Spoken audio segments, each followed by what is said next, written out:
Aku tak pernah menyangka sebuah permintaan sederhana dari suamiku mampu membuka pintu menuju luka terbesar dalam keluarga ini. Pagi itu, ketika aku sedang merapikan meja makan, Arvin tiba-tiba mendekat dengan langkah gelisah. Entah mengapa, dari sorot matanya saja aku tahu ada sesuatu yang tak biasa. "Sayang," katanya pelan, "hari ini bisakah kamu jaga Raska sebentar? Dia adik tiriku, anak dari pernikahan ayah dengan istri mudanya." Aku mengerutkan kening. Selama 4 tahun menikah, aku tidak pernah mendengar ia punya adik tiri lain selain dari pihak ibu. Namun sebelum aku sempat bertanya, Arvin langsung menatapku lebih tegas. "Dia pemalu, sulit dekat dengan orang baru. Tolong temani dia sebentar ya." Nada suaranya terlalu memaksa untuk sesuatu yang terdengar sederhana. Tapi aku tak ingin memulai hari dengan pertengkaran, jadi aku hanya mengangguk. Raska datang siang hari. Remaja laki-laki usia sekitar 15 atau 16 tahun. Tubuhnya sedikit kurus, cara bicaranya lembut, bahkan terlalu pelan. Ia berdiri di depan pintu seolah takut rumah ini akan menolaknya. Aku Raska, Bu," katanya sambil menunduk. Aku tersenyum. "Panggil saja aku Kak, masuk ya." Ia melangkah hati-hati, seolah setiap sudut rumah menyimpan kenangan yang ingin ia hindari. Namun yang paling mengusikku bukan sikapnya, tapi wajahnya. Tatapan mata itu, cara ia menunduk ketika gugup, pola senyum yang hanya muncul separuh. Aku sudah pernah melihat itu di wajah seseorang yang jauh lebih dewasa, wanita yang sering memelukku dengan hangat ketika aku pertama kali menikah, ibu mertuaku. Awalnya, aku mencoba menepis pikiran itu, mungkin hanya kebetulan, banyak orang punya kemiripan. Namun semakin lama aku memperhatikan Raska, semakin dalam firasat itu menusuk. Lalu, hal yang membuatku benar-benar terdiam terjadi sore itu. Saat Raska duduk membaca buku, gelang perak di pergelangan tangannya memantulkan cahaya matahari. Aku terpaku.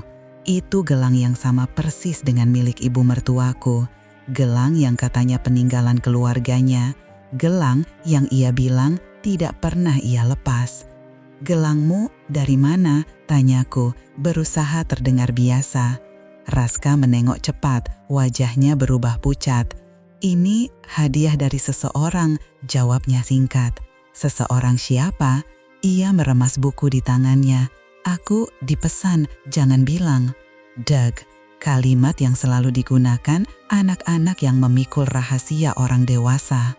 Dan sejak saat itu, aku tahu ada sesuatu yang lebih gelap dari sekadar adik tiri pemalu. Ketika Arvin pulang sore hari, aku langsung mendekatinya. "Vin, kita bicara," kataku tanpa menunggu. "Siapa sebenarnya Raska?" Raut wajahnya seketika berubah. Ia memejamkan mata seolah baru saja dunia menimpanya. "Sayang, tolong jangan tanya itu. Aku harus tahu." Ia menatapku, dan untuk pertama kalinya dalam pernikahan kami, aku melihat ketakutan yang begitu nyata di matanya. "Aku harap kamu tidak pernah curiga," ujarnya dengan suara hampir pecah. Dan seperti itu, babak pertama dalam rumah tanggaku mulai retak. Malam itu, rumah terasa lebih sunyi dari biasanya. Bahkan jam dinding pun berdetak seperti bisikan. Arvin duduk di sofa, wajahnya tertutupi kedua tangan. Raska sudah diantar pulang, tetapi bayangan ketakutannya masih terpatri di benakku. Aku duduk di hadapannya. "Vin, aku istrimu, katakan kebenarannya." Ia menarik napas panjang, napas yang terdengar seperti seseorang yang akan menghadapi vonis terbesar dalam hidupnya. Aku memang punya adik tiri," katanya lirih. "Tapi bukan Raska." Aku menegang. "Lalu siapa Raska?" Arvin menatapku, matanya memerah. "Dia anakku." Tubuhku serasa kehilangan tulang. Aku membeku, suaraku tercekat. Anakmu, dengan siapa?" Ada jeda panjang, dan kalimat selanjutnya datang bagai pisau dingin yang menembus dada. "Dengan ibuku." Aku terdiam, tak mampu bernapas. Kata-katanya menggantung seperti kabut gelap yang menutup semua arah. Waktu itu, Arvin mulai bicara dengan suara bergetar. "Ayahku sakit keras.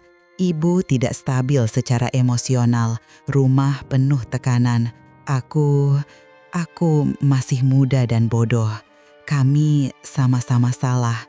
Kenyataan itu terus menghantui kami." Aku mendorong sofa untuk bangkit, tak sanggup duduk di dekatnya. "Jadi, Raska adalah anakmu sekaligus adikmu?" Arvin menunduk, tak menyangkal. Ibu menyembunyikannya, mengatakan dia anak dari ayah. "Aku mengira kamu tak akan pernah tahu.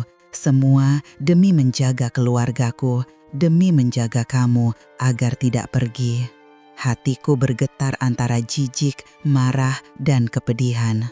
Selama ini ia membangun rumah bersamaku di atas kebohongan terbesar yang mungkin dilakukan seorang manusia.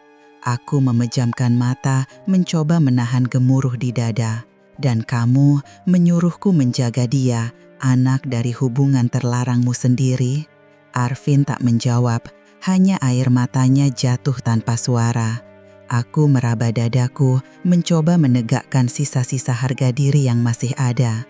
Aku tidak tahu apakah aku bisa tinggal di rumah ini setelah mengetahui kebenarannya. Arvin berdiri cepat, panik. "Tolong jangan tinggalkan aku. Aku akan perbaiki semuanya. Aku akan jujur pada semua orang." Tapi aku memalingkan wajah. Karena entah apapun yang ia lakukan, kenyataannya tetap sama. Rumah tangga ini dibangun dengan bata-bata dosa yang selama bertahun-tahun ditutupi. Dan kini semua temboknya runtuh di hadapanku. Malam itu aku tidak tidur di kamar. Aku duduk di ruang tamu sambil menatap pintu yang beberapa jam lalu dilewati Raska. Dia bukan adik iparku, bukan pula orang asing. Dia adalah simbol dari rahasia kelam suamiku. Rahasia yang akhirnya membongkar segalanya. Dan di tengah sunyi itu, aku sadar. Besok pagi, entah tetap tinggal atau pergi, hidupku tidak akan pernah sama lagi.